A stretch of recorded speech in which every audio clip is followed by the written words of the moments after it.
بسم اللہ الرحمن الرحیم۔ السلام علیکم ناظرین، میں ہوں آپ کا میزبان سید سلمان گل۔ جس طرح آپ کو پتہ ہے ذی الحج کے ایام میں ہم داخل ہیں، اور ہر جو عاشق ہے اس کی یہ خواہش ہے کہ اللہ رب العزت ہمیں پر لگا دے اور ہم اڑ کے حجاز مقدس پہنچ جائیں، اور حاجیوں کے ساتھ ان کی صفوں میں کھڑے ہو کر سر تسلیم کو خم کریں، سر و سجود ہوں، رب کے حضور رب کو منانے اور گڑ گڑانے کے دن آئیں۔ اور وہ لوگ جو لاکھوں لوگ ہماری جانب سے وہاں پر موجود ہیں، گو کہ حج انہی کا ادا ہوگا، ہماری جانب سے نہیں ہوگا، کہ علی الکفایہ والے معاملات یہاں پر نہیں ہیں، لیکن دل جو ہے نا وہ ان کے ساتھ ہوتا ہے، سارے حاجی صاحبان کے ساتھ۔ دل وہ کہتے ہیں نا، میں رہوں تو اپنوں کے درمیان، میرا دل ہو ملک حجاز میں۔ یہ وہ لمحات ہیں کہ دل جو ہے وہ ملک حجاز میں ہوتا ہے۔ اور ہماری نشریات دیکھنے والے بھی جب پیغامات کے ذریعے ہم تک آتے ہیں تو ہمیں معلوم چلتا ہے کہ لوگ رو رو کر بس یہی اپیل کر رہے ہیں کہ دعا کرنا کہ اس برس تو ہم نہیں پہنچ سکے، وائے محرومی قسمت کہ میں پھر اب کے برس رہ گیا ہم رہے زوار مدینہ ہو کر۔ اللہ اکبر۔ ہے یہ امید رضا کو تیری رحمت سے شاہ، نہ ہو زندانی دوزخ تیرا بندہ ہو کر۔ اللہ رب العزت حاجی صاحبان کے صدقے ہماری جو عقیدتیں ہیں، جو ہم اپنی زبان سے پیش کر رہے ہیں، اللہ رب العزت کے حضور، اس کے محبوب کے حضور اللہ تعالی ہماری عقیدتیں قبول فرمائے۔ اور تمام حاجی صاحبان جو دنیا کے 4 کارنر سے اس وقت حجاز مقدس میں موجود ہیں اور رسومات حج کی ادائی کی غرض سے وہاں پر ہیں، اللہ رب العزت یہ اتنا بڑا عالمگیر اجتماع اس کے بندوں کا، اللہ اکبر اللہ اکبر۔ آج نظر آتی ہے وہ بات، بہر کیف اس کا جواب بھی اپنی جگہ مسلم ہے۔ قوت بازو مسلم نے کیا کام تیرا، اور وہ قوت بازو مسلم حج کا اجتماع اشکار کرتا ہے دنیا بھر پہ۔ پوری دنیا حیران ہوتی ہے اجتماع دیکھ کے کہ اتنی بڑی تعداد میں یکسو ہیں، کیف و مستی کے عالم میں بڑے چلے جاتے ہیں، پرا گندہ بال، حلیہ آلودہ جسم، پرا گندہ، مگر چلتے چلے گرمی سے جھلس رہے ہیں اجسام لوگوں کے، مگر کوئی پرواہ نہیں ہے، بس ایک مستی ہے اور ایک صدا ہے، لبیک اللہم لبیک، لبیک لا شریک لک لبیک، ان الحمد والنعمت لک والملک لا شریک لک۔ معزز ناظرین کرام، آج ہم بھی کیف و مستی میں آغاز میں کچھ حجاز مقدس کی طرف تھے۔ میں چونکہ حج کے حوالے سے ہماری یہ نشریات 10 روز تک جاری رہے گی، آغاز کل سے ہو گیا آپ نے دیکھا، تو آج گفتگو کے لیے ہمارے مہمانان ذی وقار وقت کے بہترین علماء جناب مفتی احسن نوید نیازی صاحب اور جناب علامہ فیصل احمد بیگ عزیزی بندگی نظامی، دونوں کا خیر مقدم کرتا ہوں۔ انشاءاللہ آغاز کلام کریں گے، لیکن اس سے قبل ایک بہترین نوجوان، خوش گلو، خوش الحان سناخا اور کم عمر میں اللہ نے بڑی صلاحیتیں ان کو دی ہیں، جناب ماسٹر سمیر ہمارے ساتھ موجود ہیں۔ میں چاہتا ہوں سمیر آپ حمد باری تعالیٰ سے آغاز کریں، اور یہ کیفیات جو کعبۃ اللہ کی ہیں اگر اس سے ہی متعلق کلام ہو جائے۔ کعبے کی رونق،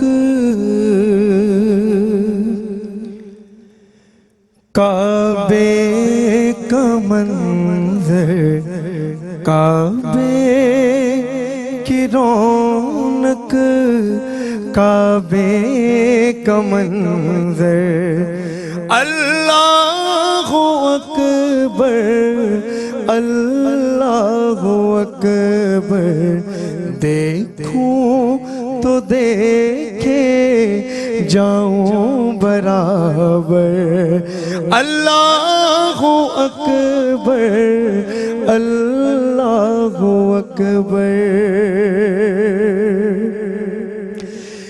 حمد خدا سے تر ہے زبان،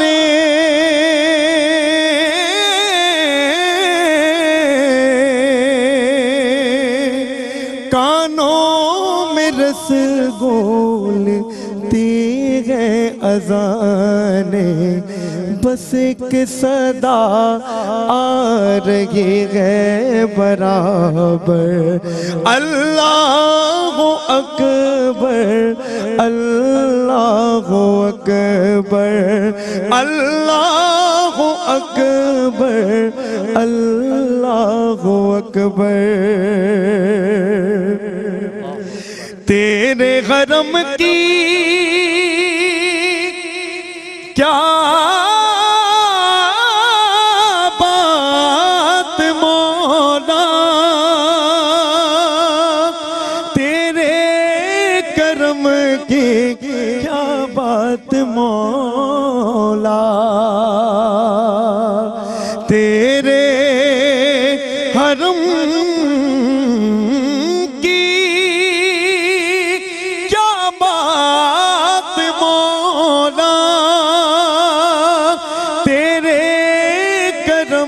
کی کیا بات مولا، تا عمر کر دے آنا مقدر، اللہ اکبر اللہ اکبر۔ اور مولا سبھی اور کیا چاہتا ہے، بس مغفرت کی عطا چاہتا ہے، بخشش کے طالب پہ اپنا کروں کر، اللہ اکبر اللہ اکبر اللہ اکبر اللہ اکبر۔ واہ سبحان اللہ، ماشاء اللہ، بہت خوب۔ میں مفتی حسن نوید نیازی صاحب سے آغاز کلام کرتا ہوں۔ قبلہ، احرام کی حقیقت کیا ہے؟ کیا صرف دو سفید چادروں کا نام احرام؟ بسم اللہ الرحمن الرحیم، صلی اللہ علیہ حبیب محمد وعلی آلہ وصحبہ وبارک وسلم۔ احرام کو لغوی معنی ہوتا ہے حرام کرنا۔ یہ احرام اس کو اس لیے کہتے ہیں کہ آدمی جب حج یا عمرے کی نیت سے یہ دو بے سلی چادریں اوڑھتا ہے، استعمال کرتا ہے، باندھتا ہے اور تلبیہ کہتا ہے حج یا عمرے کی نیت سے، تو اس پر کچھ جائز کام بھی حرام ہو جاتے ہیں، اس لیے اس کو احرام کہا جاتا ہے۔ جس طرح روزے کے اندر کچھ جائز امور مخصوص ٹائم پیریڈ میں ناجائز ہو جاتے ہیں، جیسے ازدواجی تعلقات ہیں، اکل و شرب ہے، کھانا پینا ہے، یہ چیزیں ویسے جائز ہیں اس کے لیے، لیکن اس روزے کے دوران اس کے لیے حرام ہو جاتی ہیں، جائز نہیں رہتی۔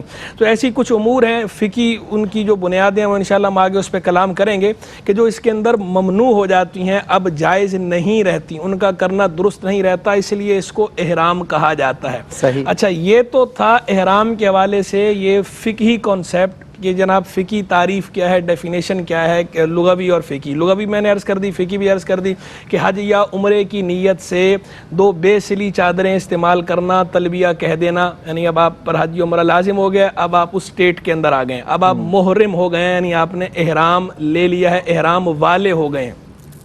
حقیقت کی طرف آئیں اور حکمت کی طرف آئیں تو حقائق اور حکمتوں کو دیکھیں تو دیکھیں جناب، احرام جو ہے وہ در حقیقت سٹیٹ ہے، یہ ایک کیفیت کا نام ہے کہ آپ ایک حالت سے دوسری حالت میں منتقل ہوئے ہیں، آپ ڈائیورٹ ہو رہے ہیں۔ ڈائیورٹ کیسے ہو رہے ہیں؟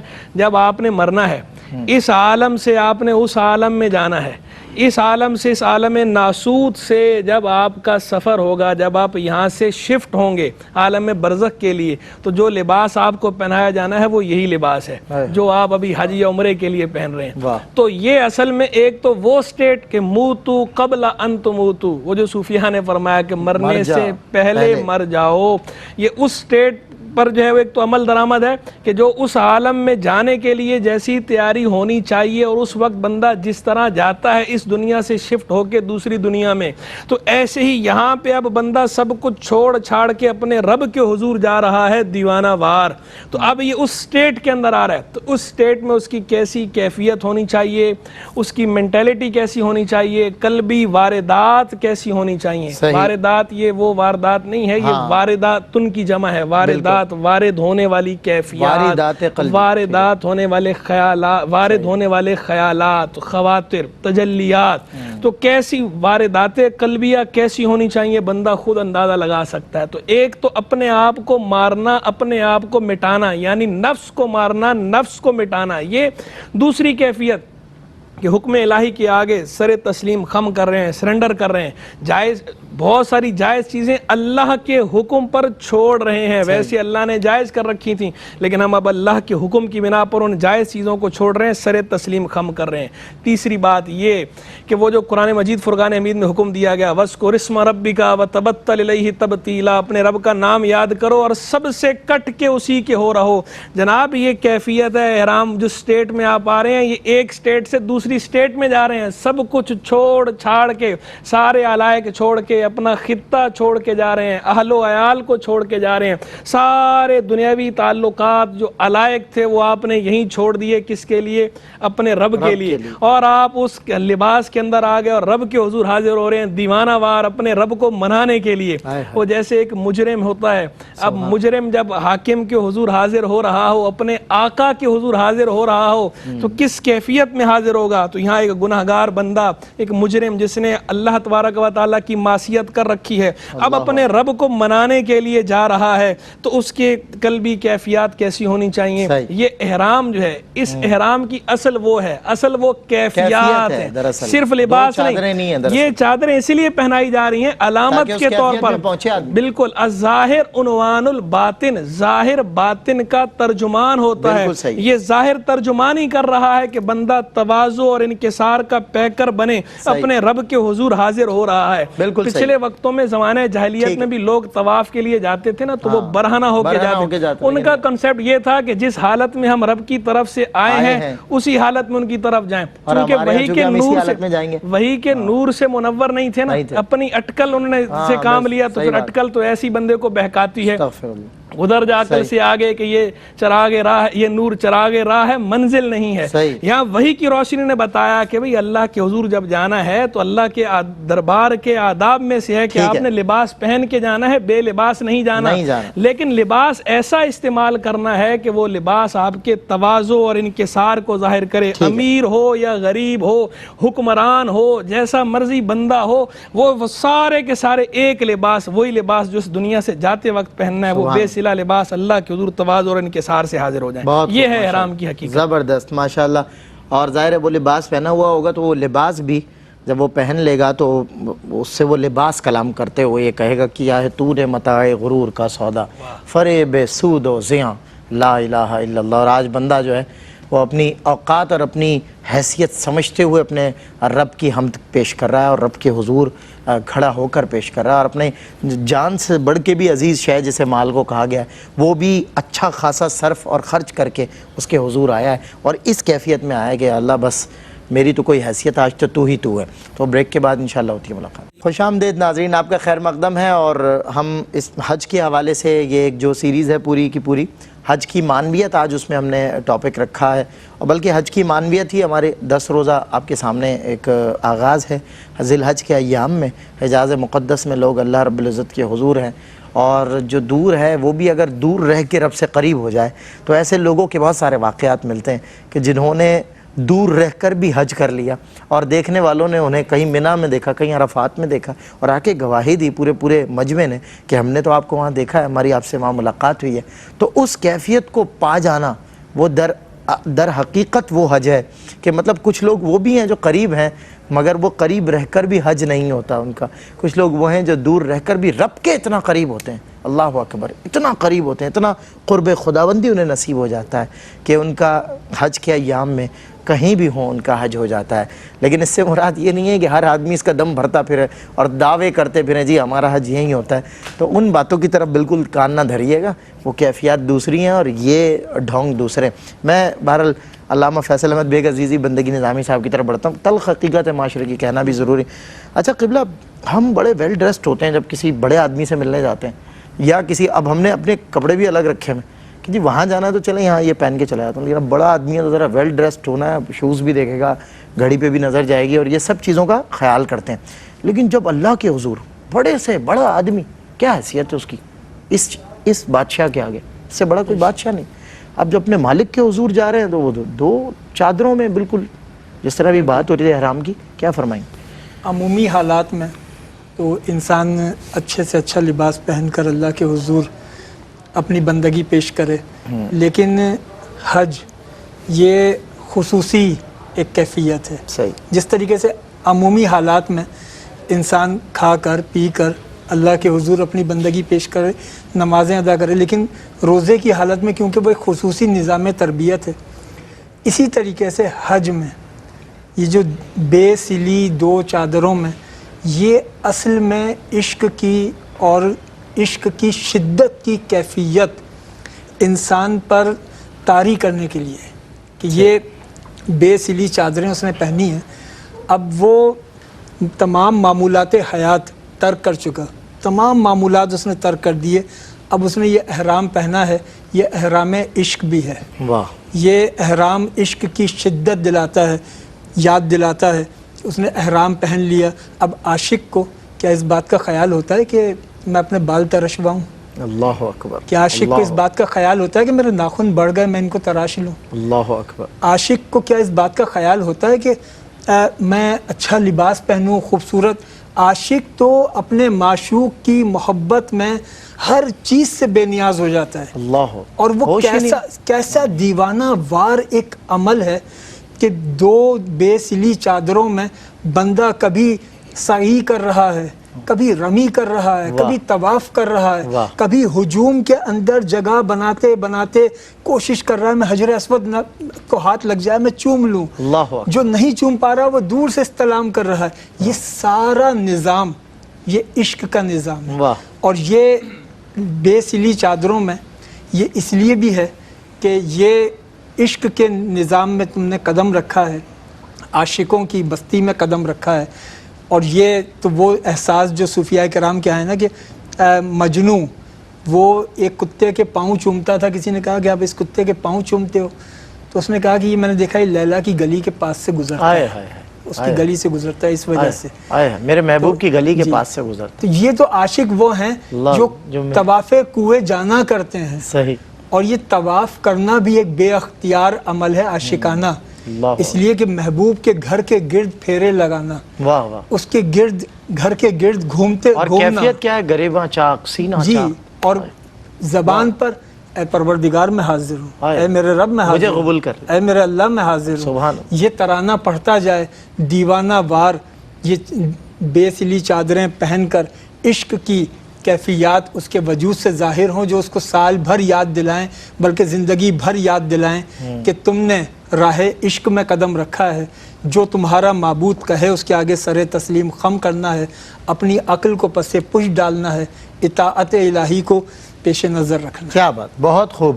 میں احرام کے احکامات کے حوالے سے قبلہ، اور حالت احرام میں کن کن امور کی پابندی یا کن کن امور سے ہمیں کنارہ کرنا، اس حوالے سے سید صاحب، اس سے پہلے تو علامہ صاحب جو گفتگو کر رہے تھے ماشاءاللہ بڑی ہی ذوق افزا انہوں نے گفتگو کی، تو مجھے برادر اعلیٰ حضرت کا وہ شعر یاد آ گیا کہ وہ سکیچ کھنچ گیا جو ہے وہ طواف کعبہ کا، جو انہوں نے کہا نا دیوانہ وار جو ہے وہ کعبے کا طواف، تو برادر اعلیٰ حضرت کہتے ہیں نا تصدق ہو رہے ہیں لاکھوں بندے گرد پھر پھر کر، طواف خانہ کعبہ عجب دلچسپ منظر ہے، خبر کیا ہے بھکاری کیسی کیسی نعمتیں پائیں، یہ اونچا گھر ہے اس کی بھیک اندازے سے باہر، تو کیا کہنے اس کیفیت کے، سبحان اللہ۔ اس وقت تو انسان کو طلب بھیک بھی نہیں ہے، جی بس وہ تو رب کے حضور، بالکل رب کے حضور، رب کو منانے کے لیے آیا، مولا تجھے منانے کے لیے حاضر ہوں، لبیک اللہم لبیک، میرے اللہ میں حاضر ہوں، میرے اللہ میں حاضر ہوں۔ اللہ تعالیٰ جو بھی حضرات حج پر گئے ہوئے ہیں، خواتین حضرات، سب کے حج قبول فرمائے، اور اللہ تبارک و تعالیٰ محبوب کے ان غلاموں کے صدقے ہم سب کو بھی بادب باذوق حاضری کی سعادت عطا فرمائے، حج کی، عمرے کی، اپنے محبوب کے دربار کی، اپنے دربار کی، اللہ تعالیٰ قبول فرمائے۔ اب آ جائیے آپ کے سوال کے جواب کی طرف کہ احرام میں پابندیاں۔ دیکھیں احرام جیسے کہ میں نے شروع میں عرض کیا تھا کہ احرام کا معنی ہی حرام کرنا ہے، تو احرام کے اندر کچھ ایسی پابندیاں، ریسٹرکشنز بندے پہ عائد ہو جاتی ہیں، نافذ ہو جاتی ہیں کہ وہ عام حالات میں اس کے لیے نہیں تھیں۔ اچھا، ان میں سے میں جو ہے وہ بیان کرتا ہوں، چونکہ سب کا احاطہ کرنا تو ممکن نہیں ہے قلیل وقت میں، لیکن جو ہے وہ میں اشارے سب کے ہی کر دیتا ہوں۔ کچھ وہ ہیں جن کا تعلق لباس کے ساتھ ہے، یعنی جیسے اب مرد ہے تو مرد کے لیے سلا ہوا لباس پہننا منع ہے، مرد سلا ہوا لباس استعمال نہیں کر سکتا، امامہ ٹوپی استعمال نہیں کر سکتا، ہاتھوں میں دستانے استعمال نہیں کر سکتا، سلا ہوا لباس مرد استعمال نہیں کر سکتا۔ خاتون کے لیے جو ہے وہ سلا ہوا لباس پہننے کی اجازت ہے، سر ڈھانپنے کی بھی اسے اجازت ہے، ڈھانپے گی، لیکن چہرہ جو ہے وہ خاتون بھی چہرہ نہیں ڈھانپ سکتی۔ باقی یہ الگ بات ہے کہ ایسی کیپس آتی ہیں کہ اس کے آگے جو ہے وہ اس طرح حجاب سا ہوتا ہے، تو وہ اگر چہرے کو نہ لگے، پراپر پکڑا ہوا ہو تو اس طرح کور کرنے کی اجازت ہے، لیکن چہرے کو ٹچ کرنے کی کپڑا یہ عورت کو بھی اجازت نہیں ہے اس مقام پر. چہرہ کھلا رہے گا, چہرہ کھلا رہے گا, چہرہ کا یعنی ہاں وہ سر بالکل ڈھانپ کے رکھیں, لیکن جو چہرہ ہے چہرے پر وہ اسے کھلا رکھا جائے گا. اس کے اوپر کوئی کپڑا ٹچ نہیں ہونا چاہیے. یہ عورت کو بھی منع ہے, مرد کو بھی منع ہے, عورت کو بھی منع ہے. باقی دستانے وغیرہ خاتون پہن سکتی ہے, سر تو ویسے اس کا جو ہے وہ ڈھکا ہوا ہی ہونا ہے, کور ہی ہونا ہے. کیا حکمت ہے یہ عورت کے اس میں؟ اصل میں تو حکمت یہ ہے کہ رب کے حضور ویسے جو ہے وہ چہرے کے والے سے ویسے تھوڑا فقہا میں ویسے اختلاف بھی ہے, اس سے ہٹ کر بھی. ہمارا جو مذہب حنفی ہے, فقہ حنفی کے اندر تو چہرہ اصل میں ستر میں شامل نہیں ہے, لیکن فتنہ فساد کی وجہ سے زمانے کے چہرے کے پردے کا حکم دیا جاتا ہے. جی بالکل, ہر مقام پہ پردے کا جو ہے وہ حکم دیا جاتا ہے فتنے فساد کی وجہ سے, ورنہ اصل مذہب حنفی میں تو چہرہ ویسے ہی پردے میں شامل نہیں تھا, ستر میں شامل نہیں تھا. کیونکہ پہلے وقتوں میں کوٹ ہے, کیس جائے گا, خاتون کی پہچان کیسی ہوگی, جی بہت سارے معاملات تھے پہلے. تو بہرحال یہاں تو حکم یہ ہے کہ وہ اپنی اصل کے مطابق جو ہے جو حکام ہے, جس طرح نماز کے اندر ہے کہ خاتون نماز میں چہرہ نہیں ڈھانپے گی, تو حج بھی عبادت ہے, عبادت میں چہرہ نہیں ڈھانپے گی خاتون جو ہے. اچھا یہ تو وہ چیزیں ہوں گی جن کا تعلق لباس. اسی طرح لباس کے اندر جوتا بھی چونکہ لباس کا حصہ شمار ہوتا ہے, تو ایسا جوتا استعمال کرنا کہ جس سے پاؤں کا جو وسط ہے, وسط قدم جو ہے وہ چھپ جائے. مرد کے لیے اس کی اجازت ہے, جی اوپر کی ہڈی جو ہے مرد کو اسے بھی چھپانے کی اجازت نہیں, اسی لیے عام طور پہ کینچی چپل جو ہے پہنے جاتے ہیں تاکہ اس قدر اجازت ہے جیسے جی یہ تو ہاں, لیکن جو ہے ہاں وسط قدم جو ہے وہ بہرحال کھلا ہونا چاہیے, وسط قدم جو ہے وہ کور نہیں ہونا چاہیے, ڈھکا ہوا نہیں ہونا چاہیے. اس کے علاوہ آپ جو ہے وہ شکار نہیں کر سکتے, اور شکار میں کسی قسم کی معاونت فراہم بھی نہیں کر سکتے. عام حالات میں جائز تھا لیکن یہاں جائز نہیں. خوشبو, عام حالات میں آپ خوشبو لگا سکتے ہیں, اس میں احرام میں آپ کو خوشبو لگانے کی اجازت نہیں ہے. اسی طرح عام حالات میں آپ جوں مار سکتے ہیں, لیکن یہاں آپ کو جوں مارنے کی اجازت نہیں ہے. عام حالات میں اگر آپ کے سر کے بال گر جائیں یا سر سے بال آپ خود بھی اتاریں جو ہے قطرمائے کوئی حرج نہیں ہے, لیکن اس میں آپ جو ہے سر کے بالوں کو نہیں چھیڑ سکتے. سر کے بال اگر آپ کے گریں گے تو وہ اپنی نوعیت کے مطابق, شروط کے مطابق اس پہ کفارے بھی ہیں الگ سے. اسی طرح جو ہے زینت کے ساتھ کچھ زینتیں ایسی ہیں جو عام حالات میں جائز ہیں, اس میں منع ہے. مثلاً جو ہے زیتون کا تیل لگانا, تل کا تیل لگانا, خوشبو والے جو تیل ہیں, خوشبو استعمال کرنا منع تھا, تو خوشبو والے تیل استعمال کرنا بھی منع ہے. تو یہ میں نے جو ہے وہ جنرل بہت ساری چیزیں ذکر کر دی ہیں اشارتاً. ان سب کے اندر بہت ساری تفصیلات ہیں, ڈیٹیلز ہیں. ظاہری بات ہے اس کے لیے کتابوں کا مطالعہ کیا جائے, یا باقاعدہ جو اس طرح کے پروگرامز ہیں ان کو باقاعدہ اس طرح سیریز وائز جو ہے وہ دیکھا جائے. لیکن جتنی محدود وقت میں بیان ہو سکتے تھے وہ سارے میں نے اس کی طرف جو ہے وہ اشارے کر دیے ہیں. بہت خوب, بہت خوب. میں جو ہے آغاز کرتا ہوں, چل بریک کے بعد کنٹینیو کر لیں گے. فی الحال سر میں علامہ صاحب آپ کی جانب سے بہت عمدہ انداز سے آپ نے قلیل وقت میں بہت تفصیل سے جواب بھی دے دیا اور وقت کا بھی خیال رکھا. اللہ خوش رکھے. ماشاءاللہ اہل علم حضرات کی یہی خاصیتیں ہوتی ہیں. قبلہ یہ ایک تو میں نے آپ سے بات کی تھی 2 سفید چادریں اللہ کی بارگاہ میں, اور وہ فلسفہ آپ نے بہت خوب کیفیت عشق سے اس کو آشکار کیا ناظرین پر. اچھا پھر یہ سب ایک ہی لباس میں ہے, وہ انڈونیشیا سے آیا ہوا ہے, کوئی فار ایسٹ سے, کوئی مڈل ایسٹ سے, کوئی ساؤتھ امریکہ سے, کوئی نارتھ امریکہ سے, لیکن سب کا لباس ایک ہی ہے. رنگ و نسل, زبان, تہذیب, ثقافت سب تبدیل, ریاستیں تبدیل, لیکن یہاں حدود حرم میں سب ایک لباس میں نظر آتے ہیں. تو یہ یونیفارمٹی کا ایک کانسیپٹ نہیں نظر آتا؟ جی کیا بالکل, اس میں سب کے لیے ایک لباس ہے. اس پہ مجھے وہ غالب کا ایک شعر یاد آتا ہے کہ ہم موحد ہیں, اپنا کیش ہے ترک رسوم. کیا بات, ملتیں جب مٹ گئیں اجزائے ایماں ہو گئیں. کیا بات ہے, ملتیں جب مٹ گئیں اجزائے ایماں ہو گئیں. جب ہر قوم اپنی ایک تہذیب رکھتی ہے, اپنی ایک ثقافت رکھتی ہے, اپنے لباس کی ایک علامت رکھتی ہے, اور جب دنیا بھر سے لوگ ایک مقام پر جمع ہوں گے تو اپنی تہذیب, اپنے ثقافتی لباسوں کے ساتھ آئیں گے. یہاں پر اسی فرق کو تو مٹانا ہے. سب کو ایک جگہ پر اسی لیے جمع کیا جا رہا ہے کہ یہاں سب ایک ہو جاؤ, کیونکہ یہ حج سورہ فاتحہ کی جو ابتدائی 3 آیتیں ہیں نا, یہ حج در حقیقت عالمین سے لے کر یوم الدین تک کے سفر کی تجدید ہے. کیا بات ہے کہ اس عالمین میں رہ کر یوم الدین کی تیاری کیسے ہو. صحیح بات, اس کا ایک منظر دکھایا جاتا. اور پھر ایک دنیا میں اس وقت یونیفارم کا تصور نہیں تھا, یہ بہت بعد میں آیا ہے کہ یونیفارم آ گیا کہ جی آرمی ہے ہر ملک کی تو اس کا ایک الگ یونیفارم ہے, اسکولوں کے لیے یونیفارم آ گئے مختلف. یہ یونیفارم کے پیچھے ایک فلسفی ہے. اسلام تو اس سے بہت پہلے کہ یہ احرام کا حکم دیا ہے. اچھا قبلہ میں اس کو کنٹینیو کروں گا, ایک وقفہ درمیان میں حائل ہو چاہتا ہے. یونیفارمٹی اور آن دی ادر ہینڈ یونٹی, یہ دونوں مناظر ہمیں حج پہ دیکھنے میں ملتے ہیں. حضرت ارشاد فرما رہے تھے کہ یونیفارم تو بہت بات کی بات ہے, بہت پہلے اس کا حکم ملا تھا. یہیں سے انشاءاللہ اس کو کنٹینیو کریں گے بریک کے بعد. ویلکم بیک ناظرین, آپ کا خیر مقدم ہے. پروگرام روشنی میں حج کی معنویت کے حوالے سے آج کا پروگرام ہے, اور اس نشست میں ہم بات کر رہے ہیں احرام کے حوالے سے. ہم بات کر رہے تھے اور میں نے حضرت سے سوال کیا تھا کہ ایک ہی لباس میں پوری دنیا کے لوگ موجود ہیں, یعنی یونیفارمٹی کا ایک تصور نظر آتا ہے اور ساتھ ہی ساتھ یونٹی کا بھی. کیا فرماتے ہیں حضرت؟ رنگ، نسل، زبان، تہذیب، ثقافت، ان تمام چیزوں سے ماورا ہو کر پھر یہ ایک نظام ہے. اس نظام میں پوری دنیا کے لیے ایک وحدت کا پیغام ہے, مسلمانوں کی ایک وحدت ہے. اور پھر یہ جو یونیفارم کا تصور ہے یہ اس لیے ہے کہ یونیفارم مسلسل یاد دلاتا ہے کہ آپ آن ڈیوٹی ہیں.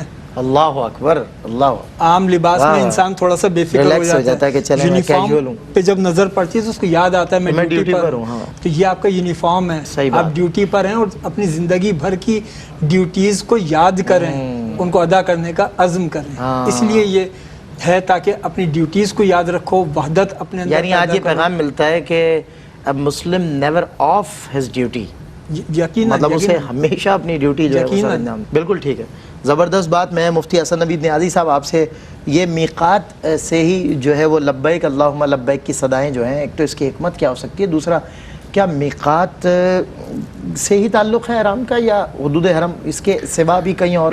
دیکھیں ویسے جو ہے وہ اصولی طور پر ہونا تو یہ چاہیے تھا کہ جب بندہ کعبہ مشرفہ حاضر ہوتا یا کم از کم حدود حرم میں حاضر ہوتا تو پھر صدا لگاتا لبیک اللہم لبیک لبیک لا شریک لک لبیک ان الحمد والنعمت لک والملک لا شریک لک.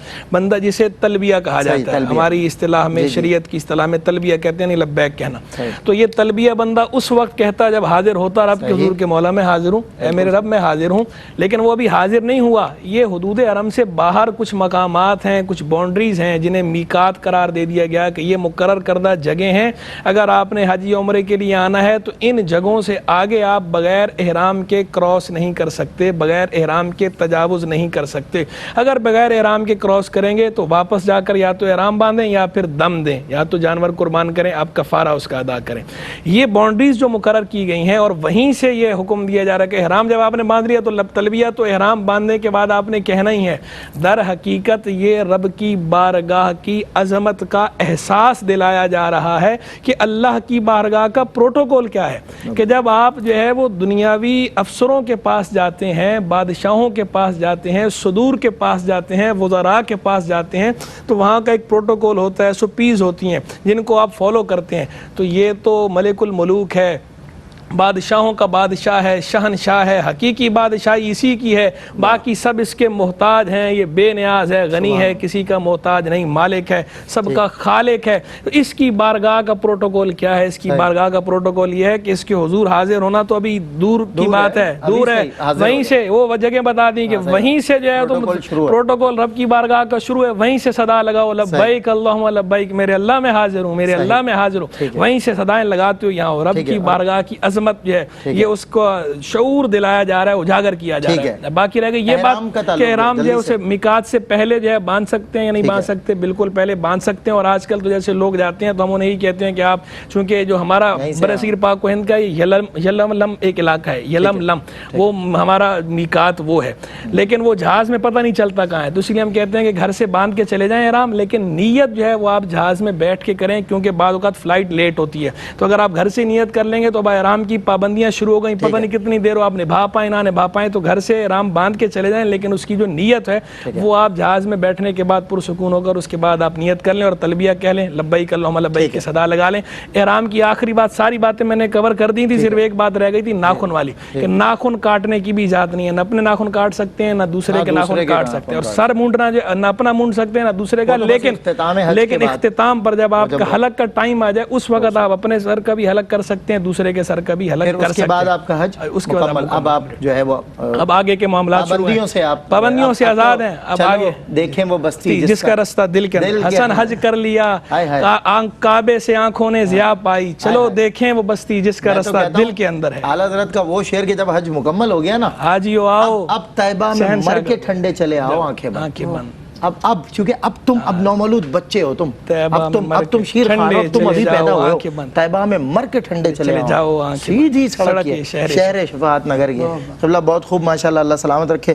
میں بس اختتام پر ایک پیغام بھی لینا چاہوں، حضرت ایک سوال مجھ سے کسی نے کیا تھا، میں جلدی سے آپ سے کر لوں اور اس کو بتا دیجئے کہ ظاہر احرام کی حالت میں اور حج کے ایام میں وہاں گرمی کی شدت آپ جانتے اس وقت تو 45 ڈگری تک وہ جو ہے ریئل فیل ہے وہاں پر، تو وہ اس حالت میں جو ریشز ہو جاتے ہیں لوگوں کے اسکن پہ، انٹرنل ریشز یا مائنر کوئی انجری وغیرہ ہو جائے، تو اس حوالے سے وہ دوا کا استعمال اور یہ سب اپنا دوا کا استعمال کر سکتے ہیں، لیکن ویسے میل چھڑانا مکروہ ہے، میل نہیں، دوا کا استعمال کر سکتے ہیں، ریشز ہو گئے اور اگر میل پر دوا لگائی تو وہ کسی نے پوچھا تھا مجھ سے، تو وہ دوا تو لگا سکتے ہیں، کیونکہ وہ تو میل چھڑانے کی نیت ہی نہیں ہے نا، وہ تو آپ ویسے ہی جو ہے وہ دوا لگانے کے لیے اگر اس کو وہ کر رہے ہیں، جگہ کو صاف کر رہے ہیں، صرف دوا لگانے کے لیے، صرف دوا کی غرض وہ سے عذر کی وجہ سے دوا کی جو ہے وہ اجازت ہے، دوا کی بھی اجازت ہے، شاور لینے کی بھی اجازت ہے، آپ شاور بھی لے سکتے ہیں، نہا بھی سکتے ہیں احرام کی حالت میں، لیکن جو ہے وہ صابن وغیرہ کا استعمال نہ کریں، یعنی میل چھڑانے کی نیت نہ ہو، میل نہ چھڑائیں۔ بالکل ٹھیک ہو گیا، بالکل ٹھیک ہو گیا، تب صرف یہ پسینے والا معاملہ، پسینے کی بدبو سے بچنے کے لیے اور دوسرا تازہ دم ہونے کے لیے کہ آپ تھک گئے، فریش ہونے کے لیے۔ اور سابقہ سالوں میں تو حج کے ایام میں اللہ رب العزت نے سارے حاجیوں کو نہلا دیا ماشاءاللہ، پورے عرفات میں ابر رحمت، اللہ میری دعا ہے کہ اس سال بھی حاجیوں کو اللہ تعالیٰ ابر رحمت نصیب فرمائے، اور حاجی اللہ کی رحمت اور مطلب اس بات پر دلیل ہو وہ بارش کے جاؤ تم سب کی حاضری قبول کر لی گئی، اللہ ہمیں بھی ان لوگوں میں شمار فرمائے۔ حضرت جاتے جاتے پیغام حاجیوں کے نام اور وہ لوگ جو حج نہیں کر سکے ان کے نام کوئی پیغام دیجئے، لوگ بڑی کیفیت میں ہوتے ہیں ان دنوں میں نے دیکھا۔ یہ حج کا جو نظام ہے نا، یہ اللہ کے حضور اپنی بندگی پیش کرنا ہے، اور حج کے اس پورے نظام میں جو مرکزیت حاصل ہے وہ سیدنا ابراہیم علیہ السلام کی شخصیت کو ہے، کہ اس کے بیشتر جو مناسک ہیں وہ ان کی شخصیت سے جڑے ہوئے ہیں۔ بالکل صحیح۔ تو ایک جانب تو ہمیں یہ کہ اللہ والوں کی پیروی، ان کا اتباع، حضرت ہاجرہ کسی اور سبب سے صفا مروہ کے درمیان دوڑی تھی، ہمارے لیے ان کی پیروی ہے۔ سیدنا ابراہیم علیہ السلام نے کسی اور سبب سے شیطان کو کنکری ماری تھی، ہمارے لیے اتباع ابراہیمی ہے۔ تو اللہ والوں کا اتباع کرنا، اللہ کے حضور حاضر ہونے کے لیے اللہ والوں کی پیروی کرنا، اس کو ہم اپنے اوپر لازم کر لیں کہ حج کی بنیادی فکر یہی ہے، اپنی عقل کو پیچھے رکھو، اللہ کے حکم کو مقدم رکھو، اللہ کے حکم کو اختیار کرو اور اللہ والوں کا اتباع کرو۔ بہت خوب، جزاک اللہ حضرت، آپ تشریف لائے مفتی صاحب، آپ کا بہت شکریہ، بہت معاونت ہوتی ہے آپ کی جانب سے، اللہ تعالیٰ پورے عالم اسلام کی اصلاح ہو رہی ہے، ایک آن لائن ایک اکیڈمی کی حیثیت ہیں آپ، اللہ تعالیٰ عزت عطا فرمائے آپ علماء کو، اور خاص طور پہ مفتی صاحب آپ کو کہ آپ نے ظاہر ہے جو فقہی معاملات ہوتے ہیں ہمارے وہ آپ بہت کم وقت میں سلجھا دیتے ہیں۔ میرا پیغام صرف وہ اقبال کے 4 مصرے ہیں حج کے موقع پر کہ منفعت ایک ہے اس قوم کی، نقصان بھی ایک ہی سب کا نبی، دین بھی، ایمان بھی ایک، حرم پاک بھی، اللہ بھی، قرآن بھی ایک، کچھ بڑی بات تھی ہوتے جو مسلمان بھی ایک۔ السلام علیکم ورحمۃ اللہ وبرکاتہ۔ خوشا وہ دن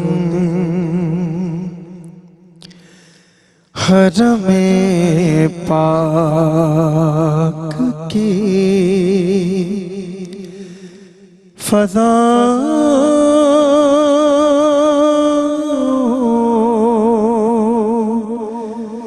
میں تھا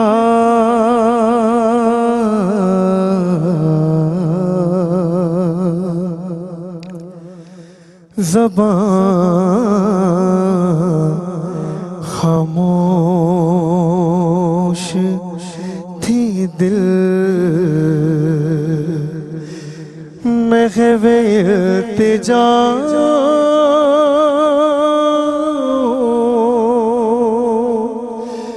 میں تھا،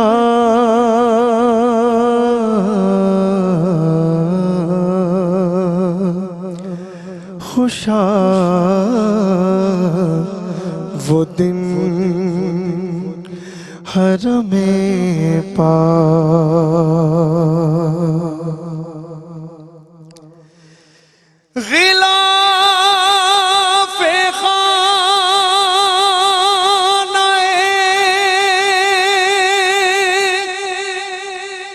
کعبہ تھا میرے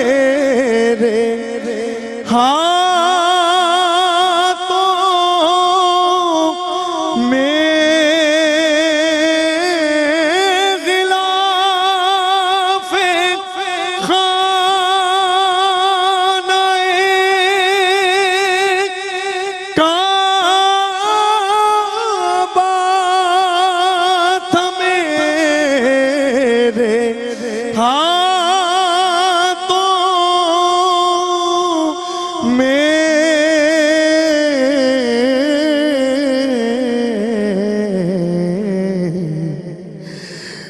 خدا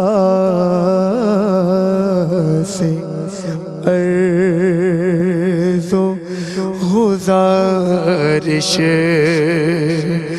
کی انتہا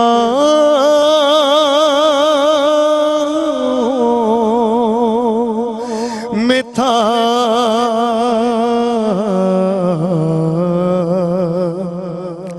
خوشا وہ دل حرم پاک،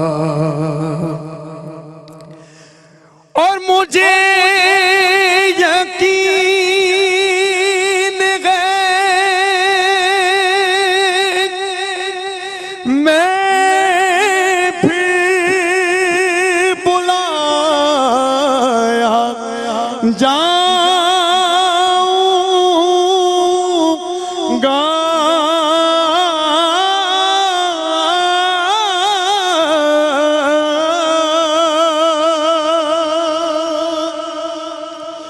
مجھے یقین ہے میں پھر بلایا جاؤں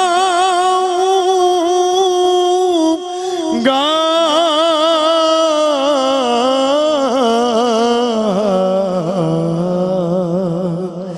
کہ یہ سوال بھی شامل میری دعا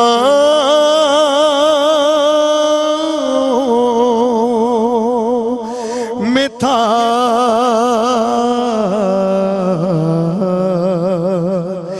کہ یہ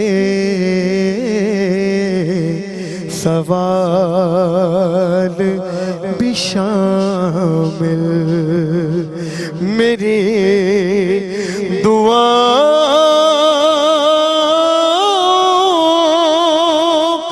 میں تھا،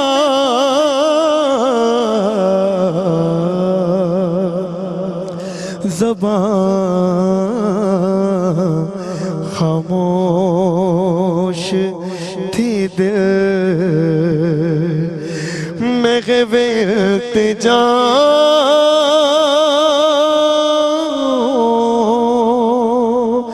میں تھا،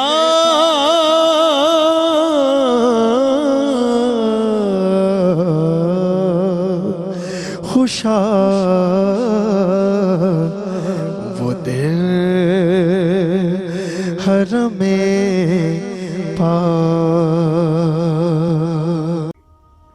ناظرین، اگر آپ ایسی ہی مزید ویڈیوز دیکھنا چاہتے ہیں تو ہمارا ARYQ-TV کا چینل سبسکرائب کیجئے اور بیل آئیکن کا بٹن دبانا نہ بھولیے تاکہ آپ سے کوئی پسندیدہ پروگرام مس نہ ہو جائے۔